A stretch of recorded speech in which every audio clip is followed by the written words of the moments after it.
Hello everybody, Jeanette here, and you're visiting the Neal's homestead. Right here we have a first-year asparagus bed. Compost was added to this asparagus bed that had a lot of squash seeds in it. The squash seeds all came up in huge amounts. I went through and pulled out most of them and left a few in. It turned out that they were spaghetti squash seeds, and I don't really care for spaghetti squash that much. I've been picking some immature spaghetti squash and I figured out a really good way to cook it. So I'm going to show you what it is. While I'm out here, I think I'll pick this blackberry and eat it. Look for a spaghetti squash that's light colored.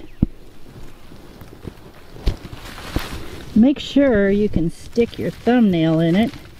And that one is a light colored, but it's pretty hard. I can't get my thumbnail all the way into it, so I need to find a different one.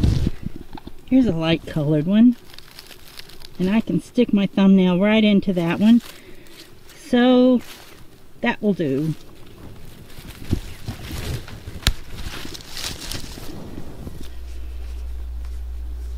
There's one that's pretty light colored. Oh, I can stick my thumbnail into it very easily. And it's small, it'll work for us. So I'm going to pick that.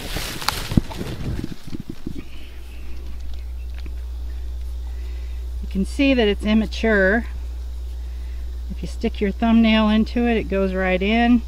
That means the skin is probably going to be tender enough to eat. Well, I went out looking and found a few more things. I found a small head of cabbage. Several small eggplants. I got 2 spaghetti squash, 1 Marconi pepper, 3 jalapenos, a couple of cayenne peppers, little pieces of broccoli, these little red peppers that I thought were going to be bigger, but they're not very big. I don't know if it was their growing conditions or what. We haven't had a very easy year to grow things in. I found just a little treat of ground cherries, some okra, and some cherry tomatoes. Well, I think we ought to eat good for today. I've washed the spaghetti squash and I'm going to cut each end off of it.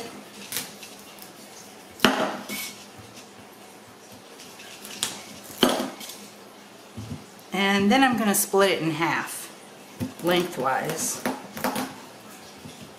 And try to do it as straight as possible.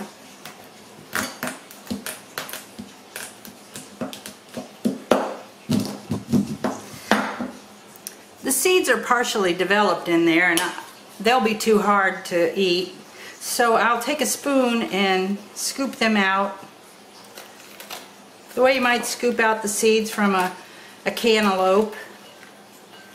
And then you have 2 shells. I'll slice the halves like this in a piece that's somewhere around 1 inch there, like you would a cantaloupe again.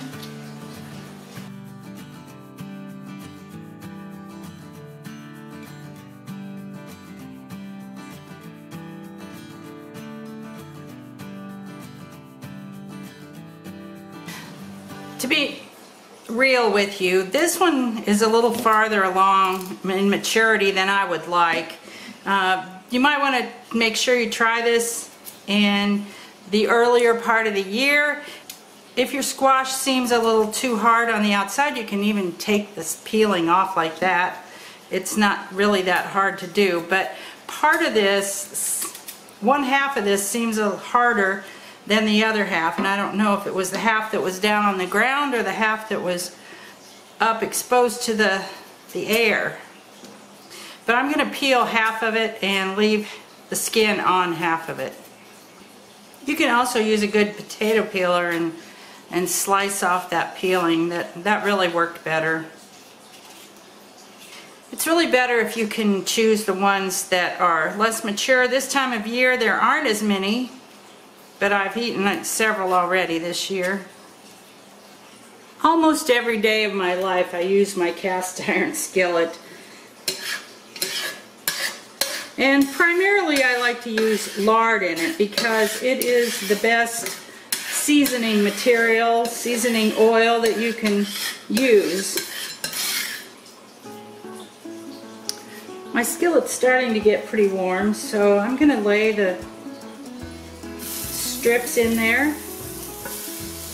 You get a pan full of them pretty quick, so you have to organize them in a way that you can fit as many as you can in there. And even though this was a small one, it's still hard to fit it in.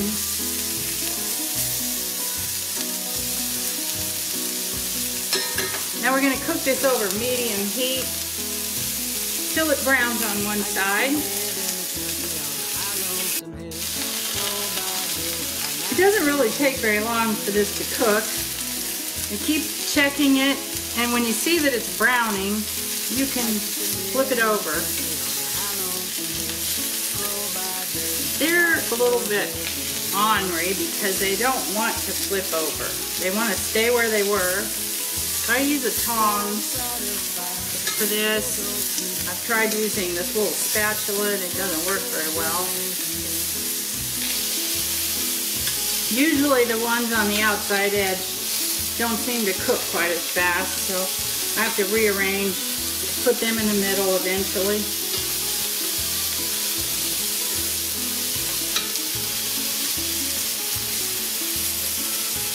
After I turn it once, it's then that I'll put some salt on it.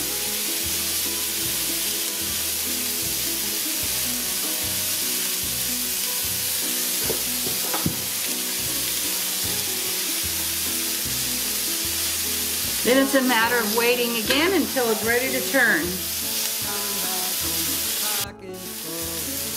Okay, it's time to turn it again. Check it as you go by putting a fork or the corner of your spatula down into it.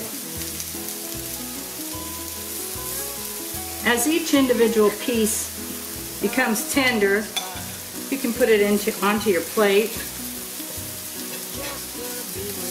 And that'll give you more room to move things around and get those outside ones brought into the center where the skillet's a little hotter.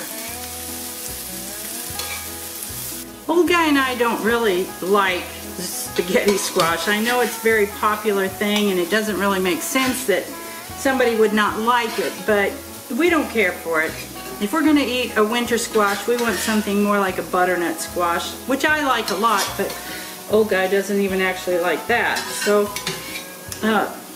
this is a good alternative for us in a way to eat spaghetti squash. The taste is very simple. It doesn't have a strong taste. The texture is a little firmer than zucchini, but it's not as firm as a spaghetti squash is when it's fully developed and cured. The texture is really good for me. And so try this out and see if you like it. Thanks for coming around.